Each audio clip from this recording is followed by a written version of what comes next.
त्रिवेणी संगम म्हणजे सातवा महिन्याचं लक्ष्मी आपण म्हणलं तर चुकीचं होणार नाही.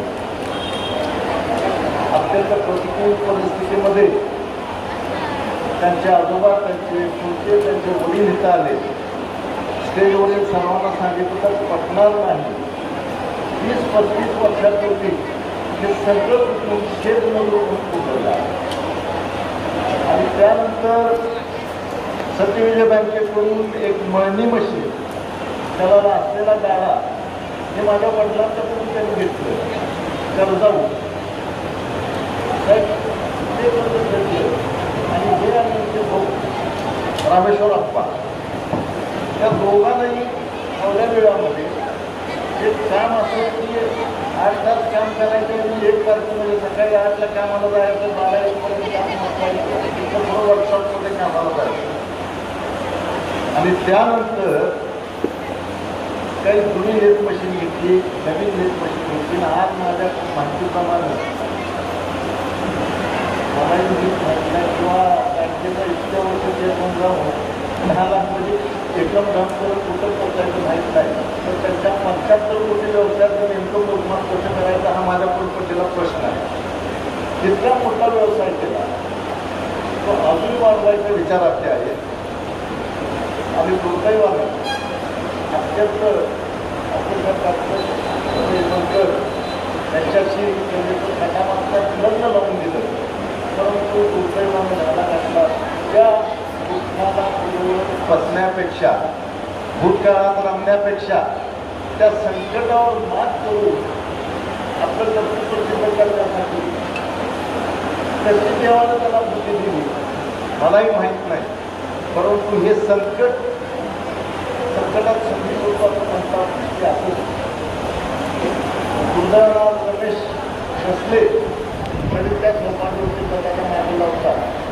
ही चळवळीची एक साधी कल्पना, ही एक साधी कल्पना समाजातली तिथं चळवळीत रूपांतर होईल असं आम्हालाही वाटलं नाही, पण ते झालं. आणि ही चळवळ आता इतकं व्यापक स्वरूप घ्यायला लागलेली आहे की वर्णन करता येणार नाही. मागल्या वर्षी आपण इथं कार्यक्रमाला होतो त्यावेळेला मला वाटतं याचा मुलगीच मुला, म्हणून मी गमतीनं येताना म्हणतो की साहेब कदाचित पुढल्या वर्षी ओपन एअर कार्यक्रमाला घ्यावं लागेल आपल्याला, किंवा पुस्तकाचं मैदानसुद्धा त्यासाठी आपल्याला ठरवावं लागेल. एक म्हणणं सोपं आम्ही समाजात देणं लागतो, पण ते प्रत्यक्ष कृतीत आणणं हे अतिशय अवघड. परंतु उक्ती आणि कृती याच्यामध्ये जरासाही फरक न करणार हे कुटुंब आणि विशेष करून समाज उपयोगी काम करण्याचं नेतृत्व त्याच्यात स्थायी आहे. त्या सन्मानानं त्या कुटुंबाचं कौतुक करावं तेवढं थोडं आहे. इथं आमच्या बँकेचे 2-3-4 तर मला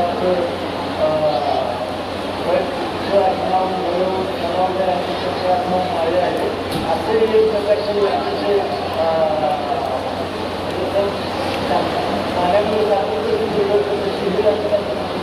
उलगडलेलं आहे. आपण निश्चितपणे या केसला बँकेच्या माध्यमातून काय मदत करता येईल याच्यावर दिलीप साहेब आपण विचार करावा. आपल्याला इतका जनसमुदाय जगवणं सोपं नाही. त्यामुळे तुम्ही ह्या दिग्गजांशी ते आम्हाला शक्य नाही.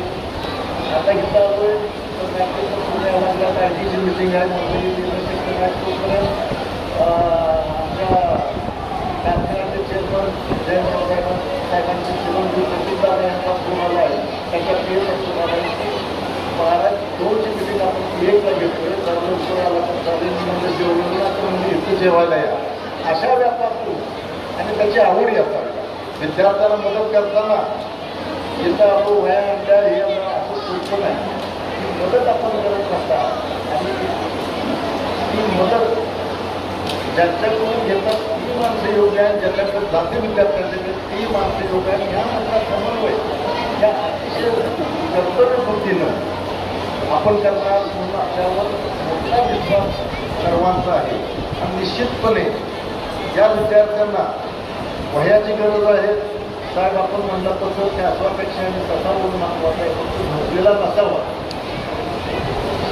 पुनश्च एक वेळ बोलावं तेवढं थोडं आहे, परंतु विद्यार्थ्यांचा कार्यक्रम आहे याचं भान घेऊन पुन्हा एक वेळ साधना मॅमला या दरवर्षी होत असलेल्या कार्यक्रमाला आर्थिक शुभेच्छा तर देऊ, पण आर्थिक शुभेच्छा या कार्यक्रमाला महत्त्वाचा आहे. मी अमुक वक्तव्य आता तर काय म्हणतो, मला जाणीवपूर्वक इथं जमलेले आपले पत्रकार आमचे आहेत, संदीप इकडं आहेत, तुकारामजी आहेत, सगळे आपण आहात. रवी उर्फ यशवंत असं म्हटलं आपण इथं. मला जयसिंग पाटील साहेबांचा अनुभव आला आमच्या कार्यक्रमाच्या वेळेला. एक किरकोळ काम, पण त्याचं अवलंबन मानवलं, येऊन बघून गेले. मी म्हटलं साहेब वाद होत असेल तर बँकेचा समोरचा मांडा आपण काढा, नाही पण इथं 12 चाकी गाडी जायची, काढायची काय काम आहे. आणि त्यांनी जे सहकार्य केलं खरोखरच बँकेच्या आमच्या सर्वांच्या स्वतःच स्पर्धा काय किरकोळ काम त्या कार्यक्रमामध्ये सामान्य भाषण झालं. आणि त्यानंतर बोलतो म्हणजे जयवंत आवटे एक बोलले, परंतु त्यानंतर जवळजवळ 6-7 हजाराचा जनसमुदाय उपस्थित होता आणि त्यातल्या निंदा महिला होत्या. त्यातल्या जवळजवळ 1000 लोकांनी भेटून सांगितले की सगळे प्रत्येक करून त्यांच्या इच्छित भाषेत ठेवून लागतं तरी चांगलं झालं असतं. अशा पद्धतीचं वक्तृत्व लाभलेलं आहे. पुन्हा एक मी मनापासून आपल्याला धन्यवाद देतो. आणि मला वाटते तुम्ही विचारलं फोटो विचारलं तर आपण विचारलं की समोर फोटो कोणाचा आहे, सावित्रीबाई. आपण सावित्री म्हटलं तरी काय चुकीचं होणार नाही. असं त्यांचं व्यक्तिमत्व कर्तृत्वाचं काम आहे. त्या कामाला हार्दिक शुभेच्छा तर देऊच त्यासाठी आलो. पण आम्हाला आता आर्थिक शुभेच्छा सुद्धा द्याव्या लागतील. ती काम दरवर्षी सतीविजय बँक करेल हे आपल्याला मी ग्वाही देतो. पुन्हा शकतोय हे काम करण्यासाठी आपल्याला जे चांगलं आरोग्य आपण काय काय म्हणतोच आहे. किती जगला त्यापेक्षा कथा जगला त्याचा उपयोग नाही म्हणून अतिशय चांगलं काम करणारा मला कालावधीसाठी त्याला आयुष्य मिळालं संपला तर चांगलं काम करणाऱ्याला दीर्घ आयुष्यात चांगलंच आयुष्य मिळालं पाहिजे. तुम्हाला तुम्हाला लाभो अशी मी प्रार्थना करतो. आणि आपल्या कामात आपण आम्हाला बोलवतात साहेबांनी त्या पद्धतीने आम्हाला सर्वांना बोलवलं त्याबद्दल आभार मानतो.